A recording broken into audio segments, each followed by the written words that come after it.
1991 की एक रात मध्य प्रदेश के बसे महू में एक बच्चे ने जन्म लिया।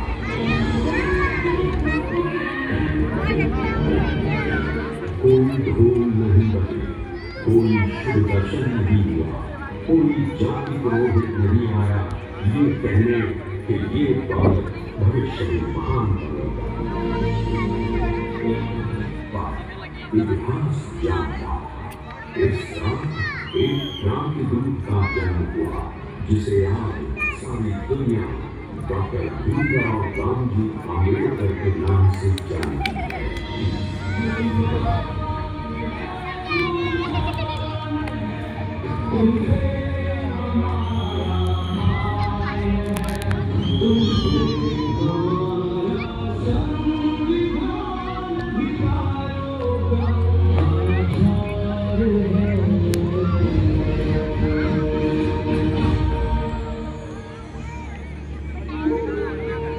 भीमराव की मां पिता रामजी सेवा में थे, अनुशासन में ढले हुए गहरी पीड़ा से भरे। भीमराव के जन्म के कुछ ही वर्षों में माता का निधन हो गया। एक रात पिता और छोटा भीमराव घर के बाहर बैठे थे। आसमान में तारे थे। भीमराव धीरे से पूछता है, जहाँ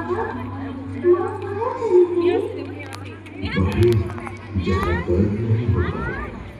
हमारे घर में दर्द क्यों होता है?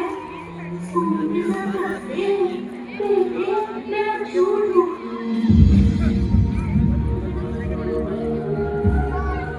झूठ क्या होता है बाबा? राम जी के लिए ये उत्तर आसान नहीं था। वे चुप रहे, धीरे से बोले,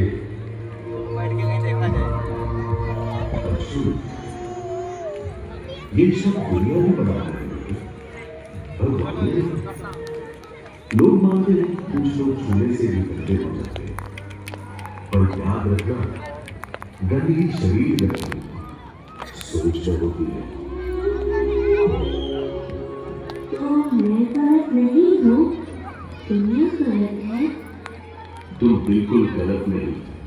एक दिन तुम भी बताओगे दुनिया को कि इंसान क्या होता है।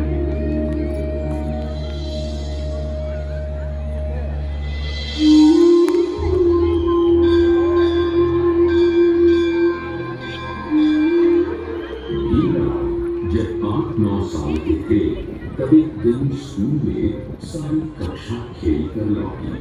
सब बच्चे मटके से पानी पी रहे थे, पर भीमराव दूर खड़े थे। गला सूख रहा था,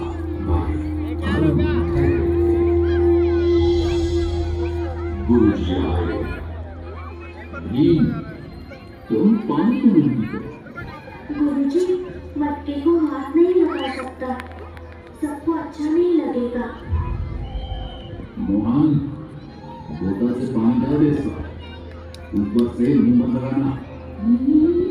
भीमराव नम आंखों से गुरुजी को देखते हैं। गुरुजी, क्या मैं अलग हूँ? गुरुजी नजरें चुरा लेते हैं।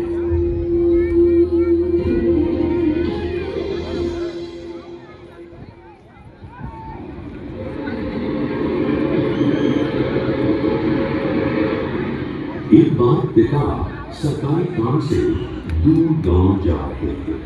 भीमराव और उनके भाई भी साथ थे। ट्रेन रात को एक छोटे स्टेशन पर रुकी।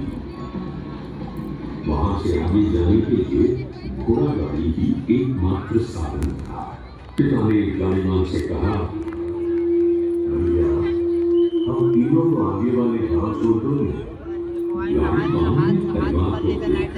उनकी जाति पहचान भी मुंह बना के बोला, मेरी गाड़ी, तुम लोग बैठ जाओ तो पवित्र हो जाएंगे।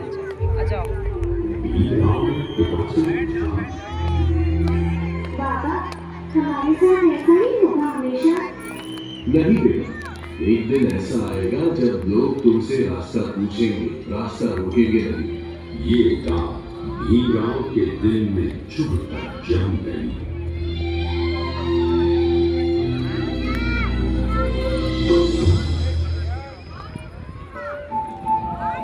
एक शाम स्कूल से लौटते हुए भीमराव अकेले रास्ते पर चल रहे थे। आसमान में बादल थे। अचानक बारिश शुरू हो गई। भीमराव एक पेड़ के नीचे बैठकर अपने बैग और किताबों को भीगने से बचाने लगे। वे आकाश की ओर देखते थे। भगवान, अगर मैं इतना बुरा हूँ तो मुझे इतना सोचने की ताकत क्यों दी? अगर मैं छोटा हूँ तो मेरे सवाल इतने बड़े क्यों हैं? हवा में सिर्फ बारिश की आवाज थी। कोई जवाब नहीं आया। पर भीतर एक आवाज मैं बदलूंगा, मैं बहुत कुछ बदलूंगा। और ये संकल्प आने वाले वर्षों की दिशा बनाता। भीमराव और उम्र में आगे बढ़ रहे थे, पर उनके मन में बचपन की चोटें अभी भी कच्ची थीं। वे जान चुके थे कि इस समाज के रास्ते सामान्य लोगों के लिए आसान नहीं है और उनके लिए लगभग बंद। लेकिन उन्होंने वही किया जो कमजोर मनुष्य शायद सोच ही ना सके। उन्होंने लड़ाई का मैदान चुना। किताबें। भीम, इतना क्यों करते हो बेटा? बाकी बच्चे शाम को खेल रहे हैं। बाबा, मैं खेल सकता हूँ, पर खेल कर क्या मिलेगा? पढ़कर शायद मैं बदल सकता हूँ वो सब जो मुझे चोट देता है। भीम फिर किताबों में खो गया।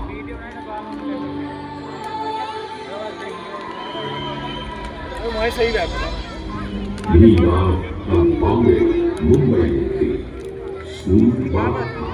बच्चे अधिक संगीत के लिए पर छुआ-छूत का दाना यहाँ भी मौजूद था। एक बार विज्ञान का प्रदर्शन था। बच्चे प्रयोग कर रहे थे। भीमराव अपने ग्रुप के पास पहुंचे ही थे कि एक बच्चा चिल्लाया, अरे भीम मत छूना, हमारा सामान अपवित्र हो जाएगा।